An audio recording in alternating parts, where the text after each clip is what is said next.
الله والله والله والله.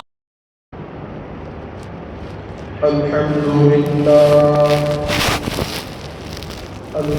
لله نحمده ونستعينه ونستغفره ونؤمن به ونتوكل عليه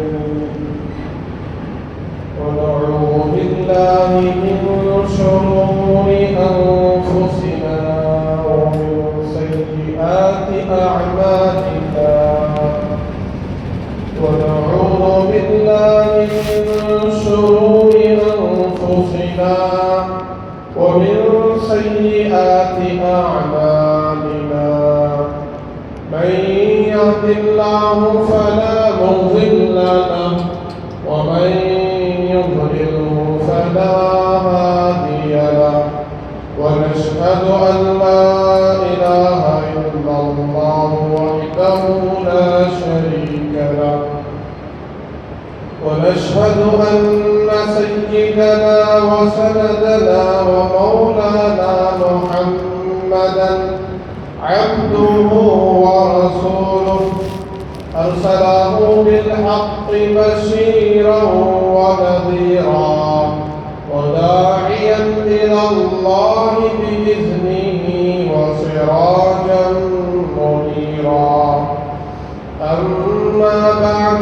فأعوذ بالله من الشيطان الرجيم بسم الله الرحمن الرحيم يا أيها الذين آمنوا ادخلوا في السلم كافة ولا تتبعوا خطوات الشيطان إنه لكم عدو مبين وقال النبي صلى الله عليه وسلم من حفظ سنتي أكرمه الله بأربع خصال المحبة في قلوب البررة والهيبة في قلوب الفجرة والسعة في الرزق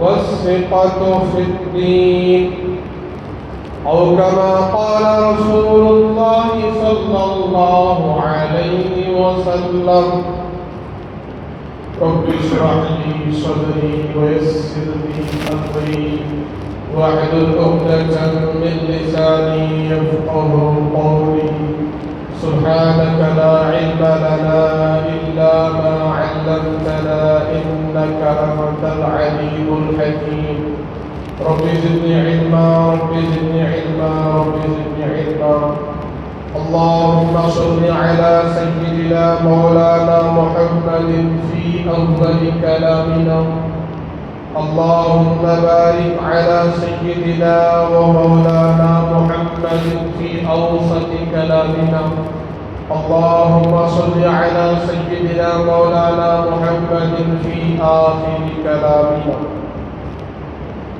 تمام تعریف اسباب پروردگار عالم کے لیے جس نے اس کائنات کو اپنی قدرت سے اپنی طاقت سے پیدا فرمایا اور اس کی ذات ہمیشہ سے ہمیشہ رہے درود و سلام و اس پاک نبی پاک رسول پر جس کے صدقے میں پاک پروردگار عالم نے اس کائنات کو بنایا اور انہی کے صدقے میں ہم سب کو اس امت میں بھیجا اور آپ کا مقام معراج ہے بزرگان محترم عزیز ساتھیوں ملت کے عزیز نوجوانوں ہمارا عنوان بڑا گہرا اور تفصیل سے چل رہا ہے آپ نے گزشتہ جمعہ حضرات انبیاء علیہم السلام کی دنیا میں آمد کا مقصد کو مختصر طور پر اور مختصر طور پر سمجھنے کی کوشش کی۔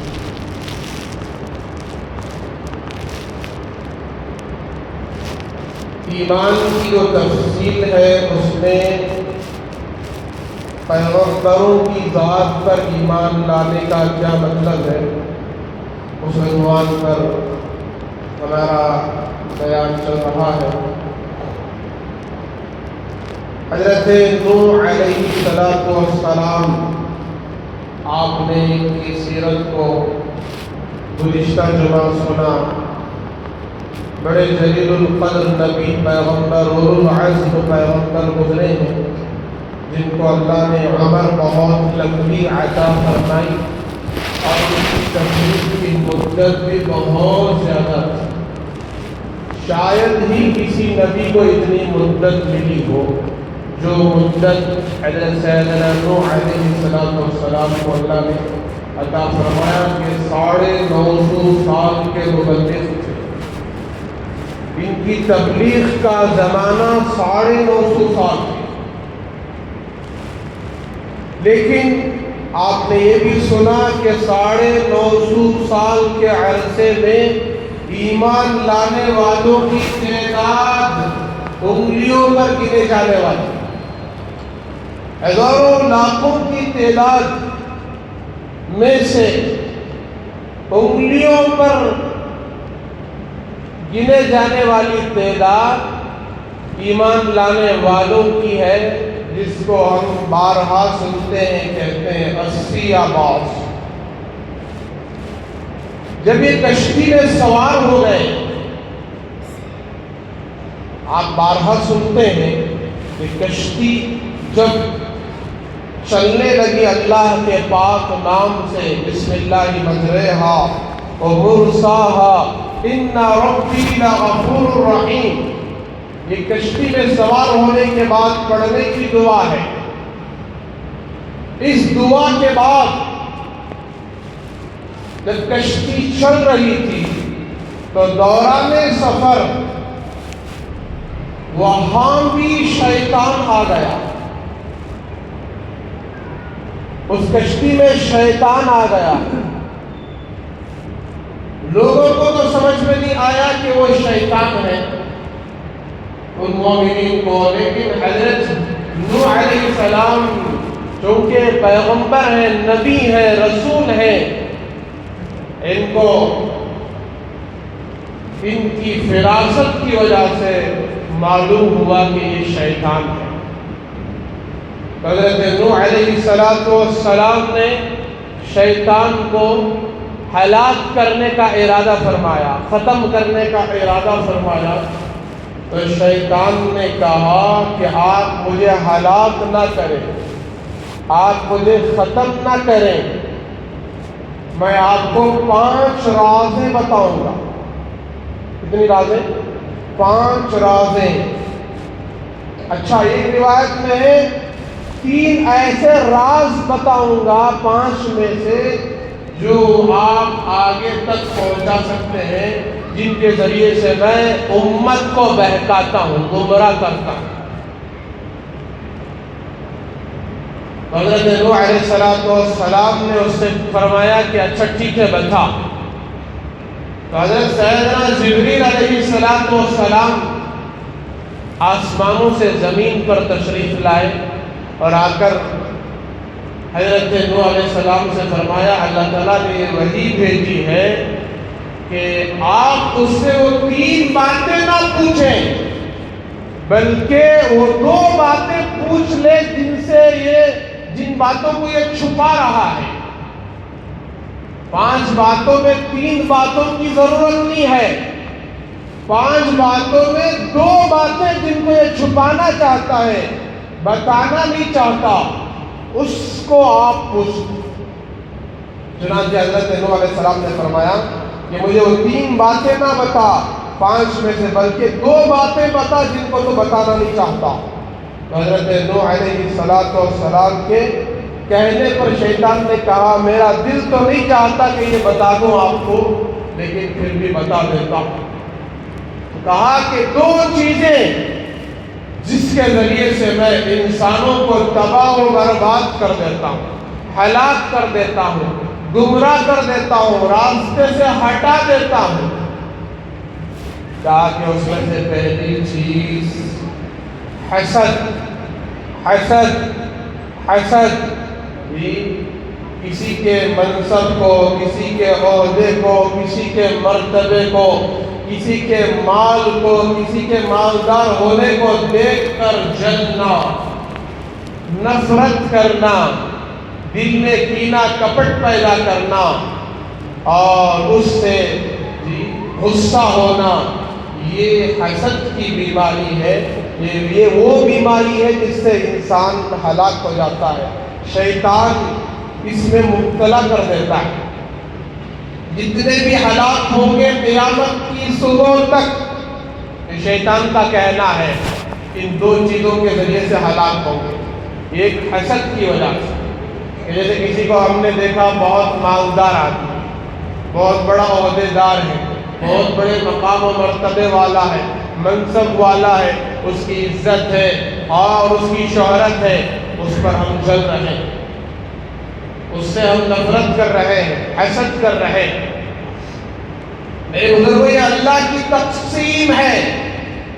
اللہ نے کسی کو مالدار، کسی کو غریب، اللہ نے کسی کو خوبصورت، کسی کو کم خوبصورتی عطا فرمایا۔ بس صورت تو نہیں کہتے، اللہ کی بنائی ہوئی چیز ہے۔ اور کسی کو بہت زیادہ عقل، کسی کو کم عقل، کسی کے پاس بہت زیادہ صلاحیتیں، کسی کے پاس کم صلاحیتیں، کسی کے پاس بڑا عہدہ، کسی کے پاس چھوٹا عہدہ۔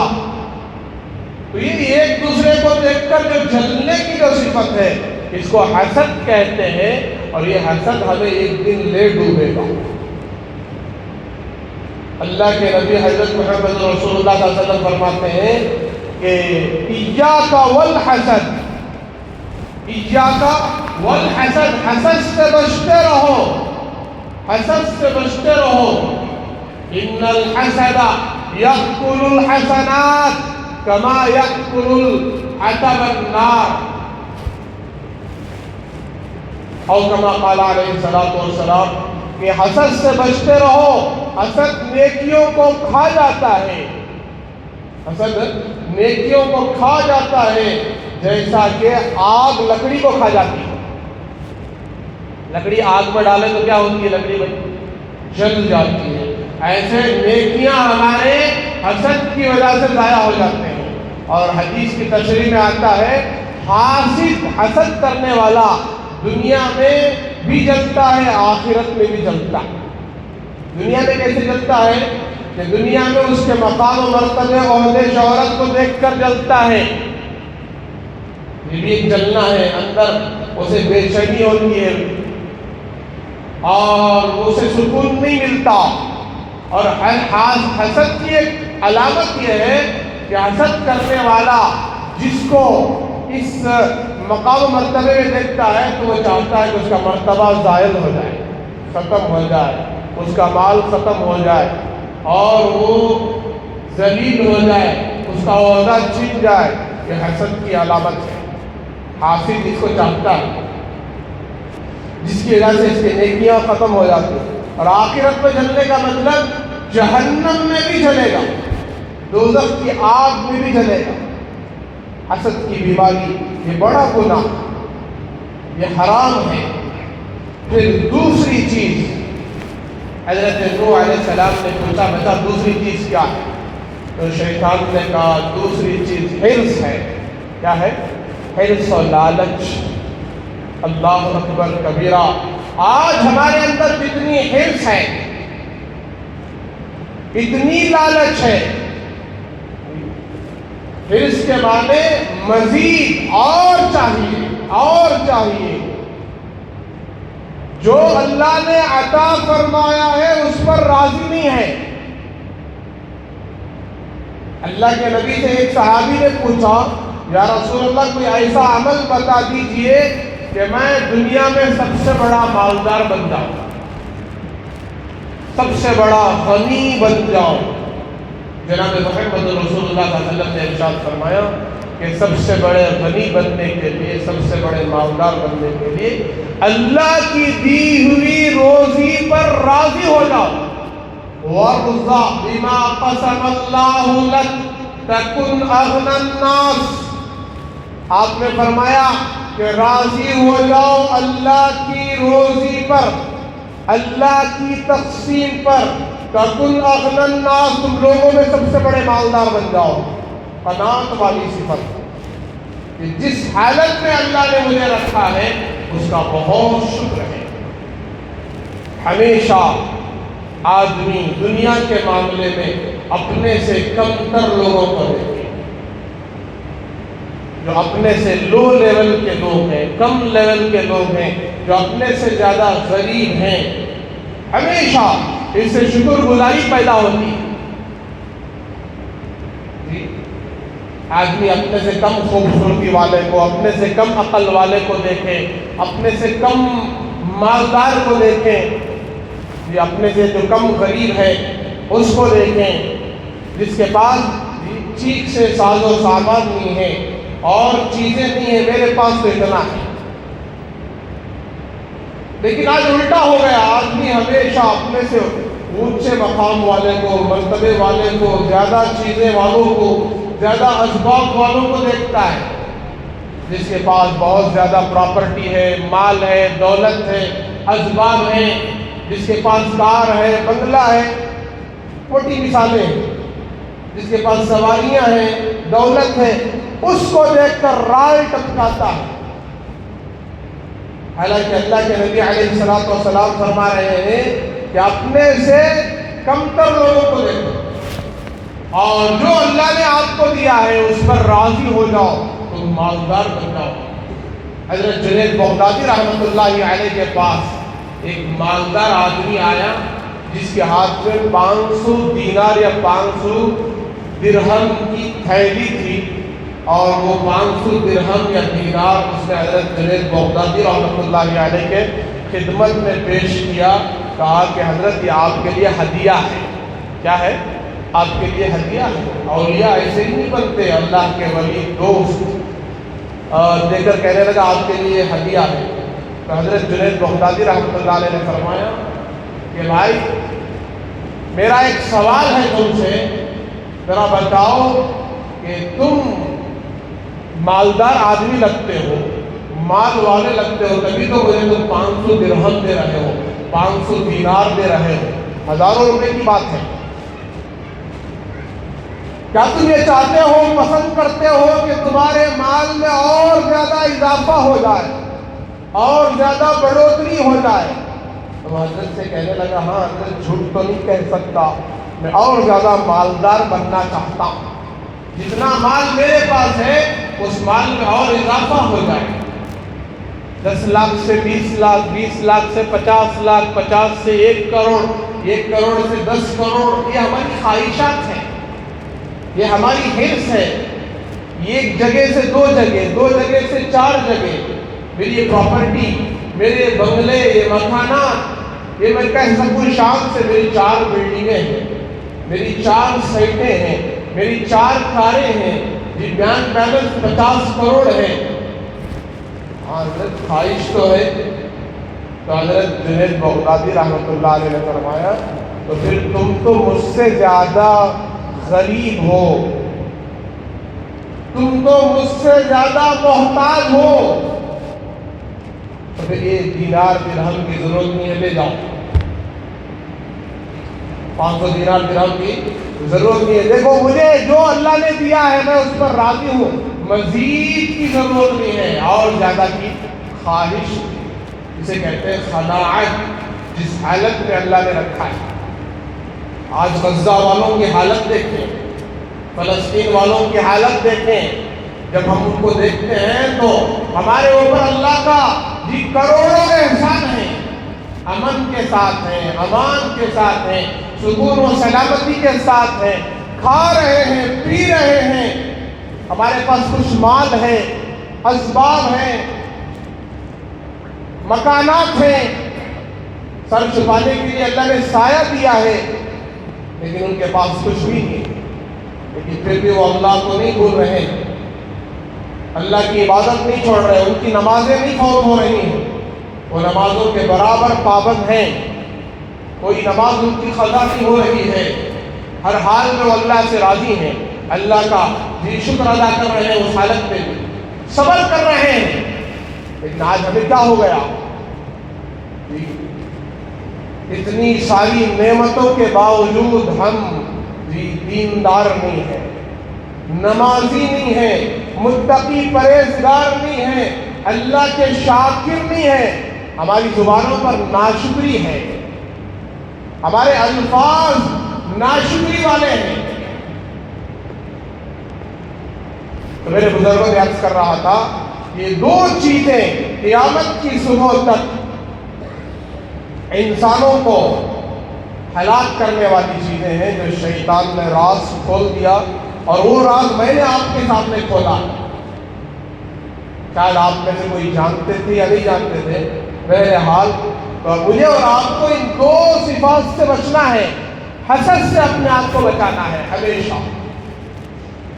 قیامت کے دن جب حساب و کتاب کا دن قائم ہوگا اور حساب و کتاب شروع ہوگا،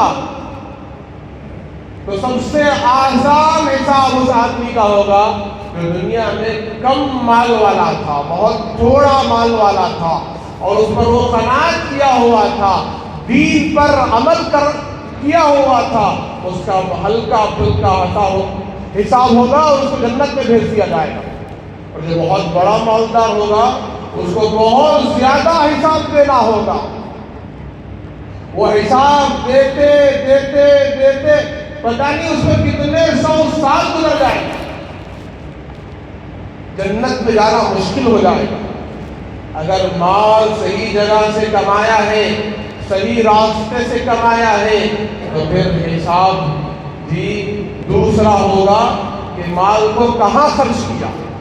5 سوالات ہوں گے آدم کی ساری نسل سے، آدم کی ساری اولاد سے، عن عمرہ فیما افناہ، کہ بتاؤ زندگی کہاں ختم کی، وعن شبابہ این ابلاہ، کہ جوانی کو کہاں لگایا، جوانی کو کس کام میں لگایا، وعن مالہ من این اکتسبہ، اور مال کہاں سے کمایا، وفیما انفقہ، اور اس مال کو تم نے کہاں کہاں خرچ کیا،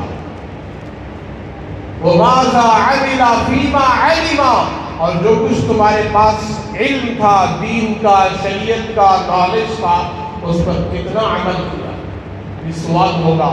جب تک ان سوالات کے جوابات نہیں دیں گے، 5 سوالات کے، ہمارے قدم زمین سے نہیں ہٹیں گے، میگنیٹ کی طرح لگ جائے گا کہ زندگی کہاں لگائے۔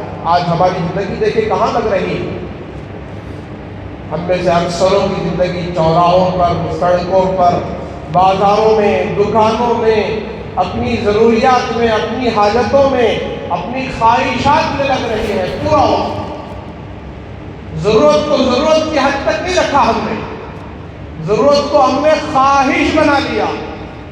کھانا پینا ضرورت ہے لیکن ہم نے اس کو خواہش بنا دیا۔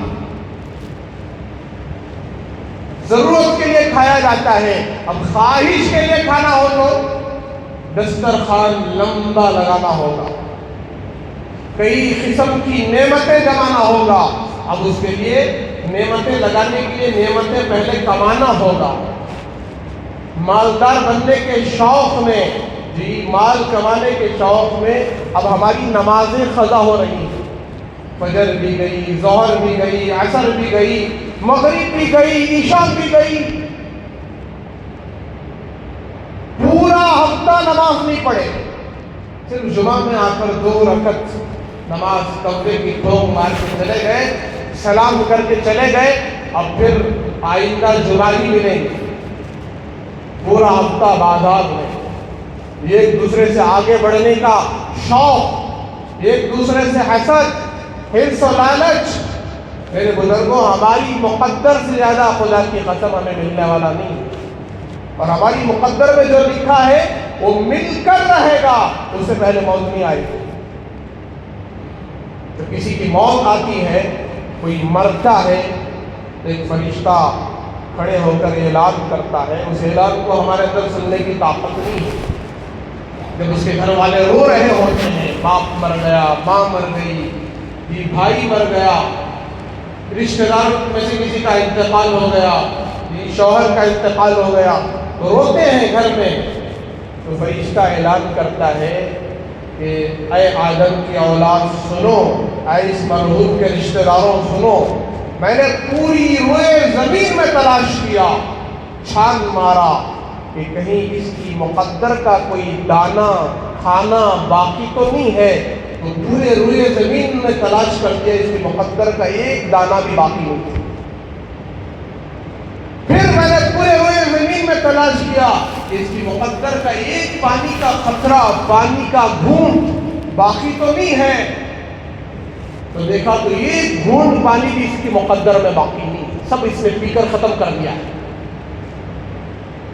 اور میں نے یہ بھی دیکھا اس کی مقدر کی ایک سانس تو باقی نہیں ہے، تو دیکھا تو ایک سانس بھی باقی نہیں، اس کی مقدر کی جتنی چیزیں تھی سب ختم ہو گئی۔ پھر جا کر میں نے اس کی روح نکالی، موت کا فرشتہ وہ کہتا ہے اس کی روح نکالی۔ تو جب تک ہماری مقدر میں جتنی چیزیں لکھی ہوئی ہو، جب تک نہیں ملے گی اس وقت تک موت نہیں آئے۔ اب مجھے اور آپ کو کیا فکر کرنا ہے؟ مجھے اور آپ کو اپنے آخرت کی فکر کرنا ہے۔ ہم دنیا میں مرنے کے لیے آئے ہیں، جینے کے لیے نہیں۔ آج کا دن ملا ہے تو سمجھو یہ غنیمت ہے، یہ خوش نصیبی ہے، سعادت مندی ہے، کیونکہ آج کا دن ہمیں توبہ کرنے کے لیے ملا ہے، استغفار کرنے کے لیے ملا ہے، اللہ سے تعلق جوڑنے کے لیے ملا ہے، عبادت کرنے کے لیے ملا ہے۔ اتنے لوگ ایسے ہیں جن کا کفن بازار میں آ چکا ہے، ابھی بھی وہ دکانوں میں بیٹھے ہوئے ہیں، تجارتوں میں مصروف ہیں۔ بیٹھنا منع تھوڑی ہے، منع نہیں ہے، لیکن دکانوں میں ایسے بیٹھ گئے، نہ ان کے پاس ظہر کے لیے وقت ہے، نہ عصر کے لیے وقت ہے، نہ مغرب کے لیے وقت ہے، نہ عشاء کے لیے وقت ہے، نہ توبہ کے لیے وقت ہے۔ ان کا کفن بازاروں میں آ چکا ہے، لیکن وہ شادیوں میں ہے، محفلوں میں ہیں، مجلسوں میں ہیں، دوستوں یاروں کے ساتھ غم شپ میں لگے ہوئے ہیں، یہ مذاق میں مبتلا ہیں، موت کی یاد نہیں ہے، موت کی فکر نہیں ہے، مرنے کے بعد کی زندگی کی فکر نہیں ہے۔ زندگی کہاں لگائی، جوانی کہاں لگائی، اللہ پوچھے آج ہماری جوانی کہاں لگ رہی ہے؟ ہم میں سے جو جوان ہیں، جن کی جوانیاں ختم ہو گئی، وہ تو واپس آنے والی نہیں۔ اب جن کی جوانی باقی ہے وہ دیکھیں میری جوانی کا حصہ کہاں لگ رہا۔ جوانی ایک مختصر مدت ہے، یہ جوانی چل رہی ہے، جوانی ختم ہو جائے گی، اور یہ جوانی کی کچھ مدت ہے، اس مدت کے ختم ہونے سے پہلے اس جوانی میں اللہ کو راضی کرنا، بڑھاپے میں اللہ کو راضی کرنا، یہ کوئی کمال نہیں ہے۔ جوانی میں اللہ کو راضی کرے، جوانی میں اللہ کی عبادت کرے۔ وَشَابٌ نَشَأَ فِي عِبَادَةِ رَبِّهِ، کل قیامت کے دن عرش اعظم کا سایہ اس آدمی کو بھی ملے گا جس نے اپنی جوانی کو اللہ کی عبادت میں لگایا۔ اللہ کی عبادت میں لگانے کا کیا مطلب ہے کہ 24 گھنٹے تسبیح لے کر مسجد ہی میں بیٹھ جائیں؟ نہیں میرے بزرگوں، 24 گھنٹے مسجد میں بیٹھنے کا نام عبادت نہیں ہے، بلکہ 24 گھنٹے حرام کاموں سے بچنے کا نام عبادت ہے۔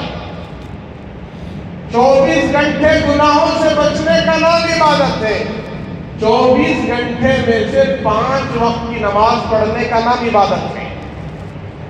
24 گھنٹے آپ کے پاس ہیں، پڑھنا کتنی وقت ہے نماز؟ 5 وقت۔ فجر میں آئے ظہر تک کوئی نماز نہیں، ظہر میں آئے عصر تک کوئی نماز نہیں، مغرب میں آئے عشاء تک کوئی نماز نہیں، عشاء پڑھ لیے پوری رات کوئی عبادت فرض نہیں ہے، کوئی واجب نہیں، کوئی فرض نہیں۔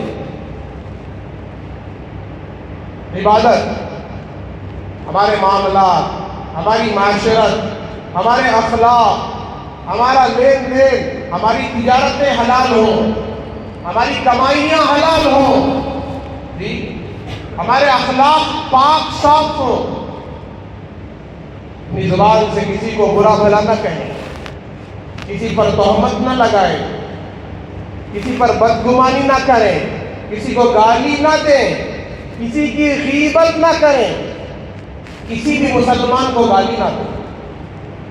آج کسی پر بھڑک جاتے ہیں، غصہ ہو جاتے ہیں، کسی سے ناراض ہو جاتے ہیں تو گالیاں دیتے ہیں، گندی باتیں کرتے ہیں۔ شوہر بیوی کو گالی دے رہا ہے، بیوی شوہر کو گالی دے رہی ہے، مسلمان کو گالی دے رہا ہے۔ حضرت خواجہ معین الدین چشتی اجمیری رحمۃ اللہ علیہ، بہت بڑے اللہ کے ولی جو اجمیر میں آرام فرمائے، عرب کے ہیں، عربستان کے ہیں، وہ فرماتے ہیں کوئی مسلمان کسی دوسرے مسلمان کو گالی دیتا ہے تو مجھے اس بات کا خوف ہے کہ اس مسلمان کو مرتے وقت کلمہ نصیب نہ ہو۔ ایک مسلمان نے دوسرے مسلمان کو گالی دیا اور مجھے اس بات کا خوف ہے کہ اسے مرتے وقت کلمہ نصیب نہ ہو۔ اگر کوئی شوہر بیوی کو گالی دے تو اسے کلمہ نصیب ہوتا، مرتے وقت نہیں ہوگا۔ اللہ حفاظت کرے۔ تو یہ حقوق ہیں، یہ دنیا حقوق ادا کرنے کی جگہ، اور اللہ تبارک و تعالیٰ نے اس دنیا کو امتحان کی جگہ بنایا ہے۔ خواہشات اور ہماری ساری حاجتیں آخرت میں پوری ہوں، جنت میں پوری ہوں۔ تو میں عرض کر رہا تھا حضرت سیدنا نوح علیہ السلام کی قوم جو نافرمان تھی، غدار تھی، مشرک تھی، بے ایمان تھی، 950 سال تک انہوں نے اللہ کی طرف بلایا، لیکن ایمان لانے والے کتنے؟ 80 با 80، اور 80 با 80 لوگ جو بچ گئے ان کی نسلیں گزر گئی، پھر 4 نسلوں کے بعد، 3 نسلوں کے بعد پھر ان کے اندر نافرمانیاں پیدا ہو گئی، گناہ پیدا ہو گئے، شر پیدا ہو گیا۔ قیامت کی صبح تک ہمارا دشمن شیطان، اور شیطان سے بڑا دشمن ہمارا نفس۔ ہم جو شیطان کو الزام لگاتے ہیں کہ شیطان ہمیں دین پر چلنے نہیں دیتا، عمل کرنے نہیں دیتا، نمازوں کی طرف آنے نہیں دیتا، تو شیطان سے بڑا دشمن ہمارا نفس ہے۔ ہم نفس کے ساتھ مقابلہ کریں۔ شیطان تو لا حول ولا قوت الا باللہ پڑھنے پر بھاگ جائے گا، اعوذ باللہ من الشیطان الرجیم پڑھنے پر چلا جائے گا، لیکن سب سے بڑا دشمن تو ہمارا نفس ہے۔ جب ہمارے اندر نماز پڑھنے سے دل چرائے، نماز پڑھنے کو دل نہ چاہے، تو سمجھ لے نفس تقاضا کر رہا ہے، ہمارا نفس نہیں چاہ رہا ہے۔ جمعہ میں آئے تھے، عصر میں آنے کو دل نہیں کر رہا ہے، تو یہ نفس ہمارا نہیں مان رہا ہے۔ اب میں نفس کی بات نہیں مانوں گا، بلکہ میں نفس کو پیدا کرنے والے خدا کی بات مانوں گا۔ یہ نفس ہے نا، ہمارا دشمن ہے۔ جب تک ہم جہنم میں نہیں جائیں گے اس وقت تک اس کو سکون نہیں۔ یہ ہمارا دشمن ہے، اس کی دشمنی کو سمجھے۔ ولی بننے کے لیے بہت آسان راستہ ہے۔ اللہ کے ولی بننے کے لیے ہر تقاضا جو نفس کی طرف سے پیدا ہوتا ہے، غلط خیال، غلط طریقہ، اس کو دبا دو، اس نفس پر قدم رکھ دو، اللہ کے ولی بن جاؤ۔ اور متقی بننے کا راستہ بھی بہت آسان ہے۔ حضرت مولانا حکیم اختر صاحب رحمۃ اللہ علیہ فرمایا کرتے تھے کہ متقی بننا اتنا آسان ہے، اتنا آسان ہے، آج ہم مشکل سمجھتے ہیں کہ جتنا وضو بنانا آسان ہے۔ کیا بنانا آسان ہے؟ متقی بننا۔ جیسے وضو ٹوٹ گیا تو وضو بنانا کتنا آسان ہے، ایسے ہم سے کوئی گناہ ہو جائے، نافرمانی ہو جائے تو فوراً توبہ کر لے، پھر ہم متقی بن جائیں، اللہ سے تعلق جڑ جائے۔ جو بھی گناہ ہوا ہے اس گناہ سے ہم توبہ کریں۔ گناہوں کی حالت میں ہیں تو پھر ہم متقی نہیں بن سکتے، تو گناہوں کو چھوڑنا پڑے گا۔ تو الغرض میرے بزرگوں، پھر چل کر 4 نسلوں کے بعد پھر شرک پیدا ہوا۔ اس شرک کو بھی روکنے کے لیے، شرک کو ختم کرنے کے لیے اللہ نے حضرت ہود علیہ السلام کو بھیجا، پھر حضرت صالح علیہ السلام کو بھیجا، اور قوم جو حضرت ہود علیہ السلام کی تھی، اس قوم کا نام قوم عاد تھا۔ قوم عاد، یہ بڑی قوم، بڑی طاقتور قوم، اللہ نے ان کو بہت طاقت عطا فرمایا، بہت لمبے چوڑے لوگ جی، ایسی قوم، ایسی طاقتور قوم اس سے پہلے نہیں پیدا ہوئی۔ قوم سمود اور قوم عاد، دو قومیں، نارل کے درخت کو ان کا جی چھوٹا بچہ اکھاڑ کے پھینک دیتا تھا، پہاڑوں میں اپنے مکانات بناتے تھے، بڑے بڑے پتھروں کو اٹھا کر پھینک دیتے تھے، جو کام آج JCB کر رہی ہے وہ ایک فرد کرتا تھا، جو کام آج کرین کر رہی ہے وہ کام ایک آدمی کرتا تھا۔ ایسی طاقت، ان کو اپنی طاقت پر غرور تھا، گھمنڈ تھا، تکبر تھا۔ حضرت ہود علیہ السلام نے سمجھایا کہ یہ اپنی طاقت پر غرور نہ کرو، گھمنڈ نہ کرو، ایک اکیلے اللہ کو پہچانو، وہی تمہارا معبود ہے، خالق ہے۔ دیکھو گزشتہ دور کو یاد کرو، حضرت نوح علیہ السلام کی قوم پر جو عذاب آیا اس کو یاد کرو۔